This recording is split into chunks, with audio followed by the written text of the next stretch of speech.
Bonjour Richard Venopoulos, vous êtes le patron du réseau Tourcom qui compte 600 agences. Vous avez tenu récemment votre assemblée générale et vous affichez d'excellents résultats, oui on peut dire excellents, alors que tout le monde se plaint. Vous avez une recette miracle pour faire de bonnes affaires? Depuis quelques années, Tourcom s'est orienté vers la clientèle CSP+, et la clientèle haut de gamme, profession libérale, etc. Ce sont des produits personnalisés, des produits plus ou moins haut de gamme, qui laissent des bonnes marges aux agences de voyage, mais où le client est beaucoup plus exigeant et où la qualité est augmentée. Donc on va vers l'excellence, plutôt que de travailler comme les pure players vers des produits entrée de gamme, bas de gamme, qui sont des produits vraiment limite squelettiques et sur lesquels on peut avoir plus de problèmes que sur d'autres produits. Bon, et d'après vous, quel est l'élément essentiel qui manque, alors peut-être pas à vos agences à vous, mais aux agents de voyage en général, pour faire revenir des clients dans les agences? Parce que malgré tout, même sur le secteur haut de gamme, il y a un déficit de fréquentation. On peut pas dire ça. La clientèle haut de gamme voyage quasiment 12 mois sur 12. C'est vrai qu'il y a une certaine époque, on voyageait que 4 mois dans l'année. C'est-à-dire on voyageait à Noël, à février, Pâques et les grandes vacances. Aujourd'hui, les gens voyagent sur 12 mois. Et la clientèle haut de gamme qui a les moyens va voyager, au lieu de voyager 3-4 semaines, elle va voyager 8 jours par-ci, 3 jours par-ci, 7 jours par-là, mais des voyages toujours de haut de gamme, des beaux produits. Des produits de qualité, c'est-à-dire qui tirent vers l'excellence. Les clients ne veulent plus dépenser d'argent, en tout cas en voyage, pour dire voilà, je suis parti sur un avion et un hôtel et ne rien avoir à côté ou avoir vraiment un produit limite qu'on peut trouver un petit peu partout. Dans ces cas-là, autant rester en France. Mais concrètement, quand il y a un client qui entre dans une agence Tourcom et qui demande un séjour en Tunisie, par exemple, qu'est-ce que vous en faites?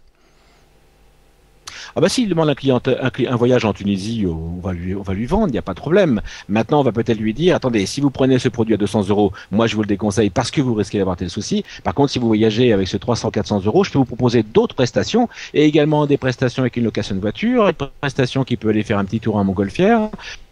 Pourquoi pas une place de théâtre en Tunisie quelque part. Voilà, c'est ça.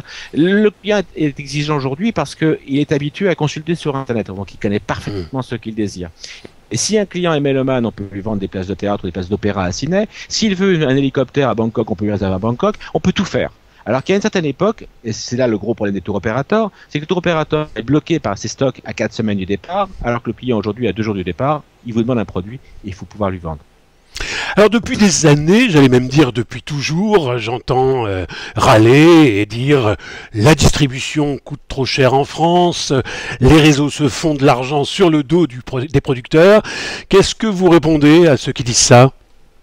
D'abord, les tours opérateurs ont essayé par tous les moyens de se séparer des agents de voyage, en créant des boutiques, en faisant des tarifs directement au comité d'entreprise, en créant des franchises également, et tout cela leur coûte de l'argent. Leurs confrères allemands, eux, ne le font pas, ce genre de choses. Eux, ils ont leurs agences et c'est comme ça que ça fonctionne. Un client qui téléphone directement au tour opérateur allemand va lui dire dans quelle ville vous êtes et va l'adresser directement à l'agence. C'est pas le cas du tour opérateur français. Il investit beaucoup dans le B2C qui ne fonctionne pas. Il est passé de 20% de vente en direct à 25% alors qu'il espérait 45%. L'avantage d'une agence de voyage, c'est qu'elle sait gérer son budget, elle sait gérer les problèmes économiques ou politiques. Et quand il y a un problème, comme on connaît depuis le printemps arabe par exemple, le dernier gros problème, eh ben on va limiter les produits, on va limiter les dépenses, ce que ne peut pas faire un tour opérateur. Donc il aura toujours besoin des agences de voyage.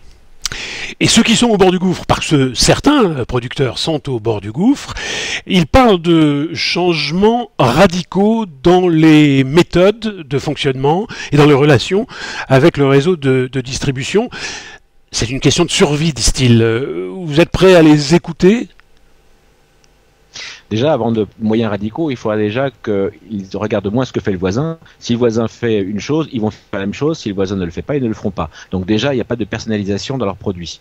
La deuxième chose, quand ils passent par des réseaux comme Tourcom, nous sommes une centralisation de paiement, c'est-à-dire que nous garantissons les clients, nous garantissons les agents de voyage et réciproquement, nous garantissons le tour opérateur vis-à-vis des clients.